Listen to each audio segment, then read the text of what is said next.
third in passing yards and second in passing touchdowns while leading the Bucs to the playoffs. And Sam Darnold ranked fifth in both passing yards and touchdowns, and he had the third best record of any quarterback. Our very own Seth Wickersham explores the pattern of quarterbacks capitalizing on second chances. Baker delivers the ball to the end zone. Touchdown! It seems to happen every year.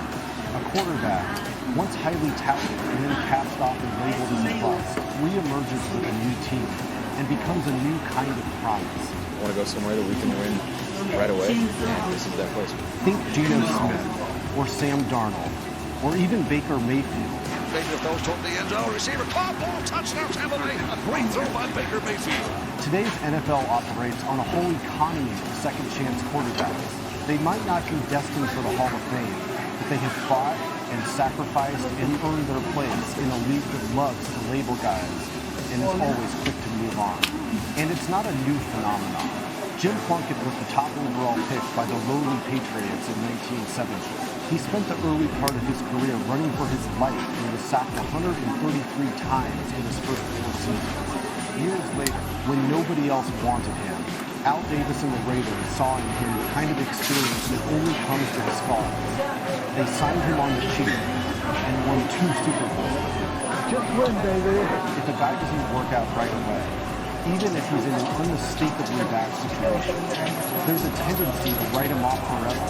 They wrote me off. I ain't right back, though. That's the problem. I'm right back. Let's go. But second-chance quarterbacks remind us that the state of the team matters as much as the depth of the player's talent. Jack and John Elway knew this when they refused to be drafted by the Colts in 1983. We've been counting for 3 months that I'm going to throw ball for him. Back, he's been off for 3 months at quarterback, pin that down. And right now, you have nothing. Carl and Caleb Williams thought long and hard about it when they considered what it would mean to be in a career in Chicago. Look at the organizations with systemic failures at quarterback. The Jets, the Browns, the Bears, the Titans. Did we say the Jets? Obvious to me right now that the Jets just don't understand what the draft's all about. But don't just look at their quarterback. Look at their whole situation. Ownership matters. Coaching matters. If a seeming cast-off can manage to find a way to hang on, to land with a good team, and even sit on the bench and learn from a great coach, like Smith did as a Seahawk, Mayfield did as a Ram, and Darnold did as a 49er and Viking, can oftentimes play and produce at a high level. Who knows who it'll be this year?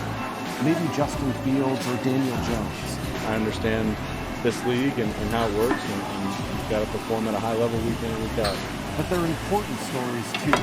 Guys worth watching because they reveal how the game really works, how the parts of it fit together, and what happens when they don't.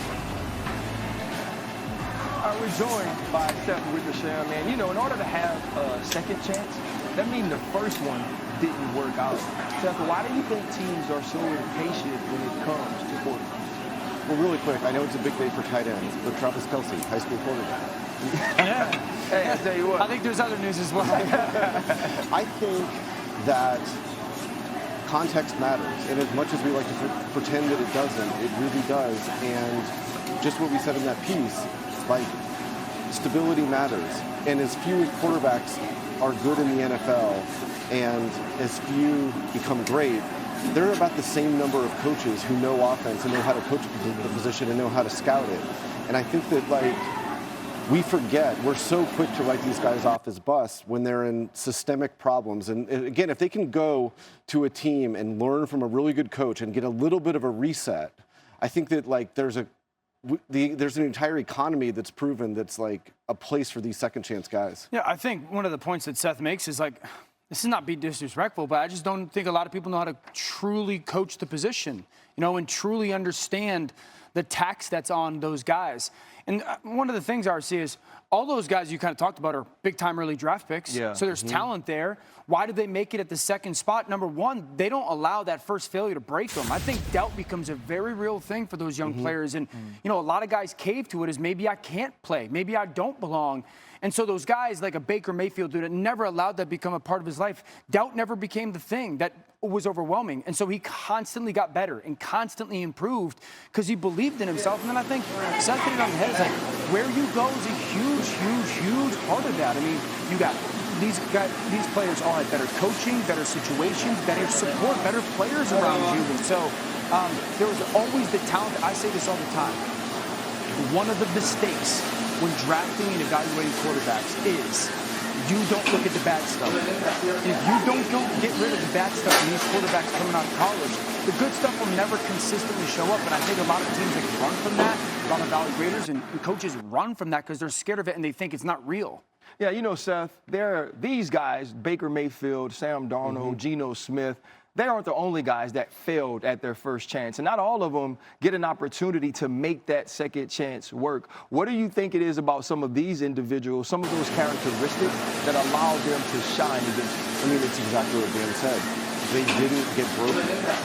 And I think that, like, that matters so much. And so whatever that rigorous resilience that they have within them, that self-confidence, that they were allowed to take a step back, understand, number one, that there were organizational issues, but number two, maybe there's things they need to get better with. Yeah. And they go to a place like Sam Darnold did when he went to San Francisco and learn from some of the best coaches. I think that, like, you can speak to it, but I think the game slows down when you get that second chance. Yeah, and I think a big part of it, too, is, like, there is a reality. You got to catch a break. You got to catch a little bit of a break.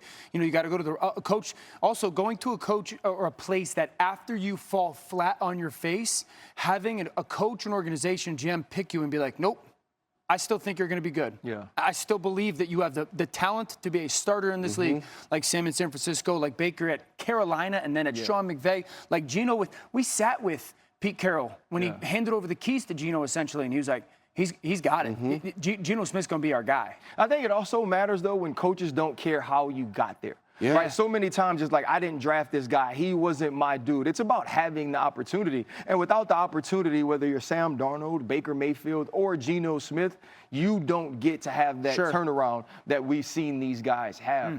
Seth Wickersham's American Kings, a biography of the quarterback, is available for pre-order now wherever books are sold.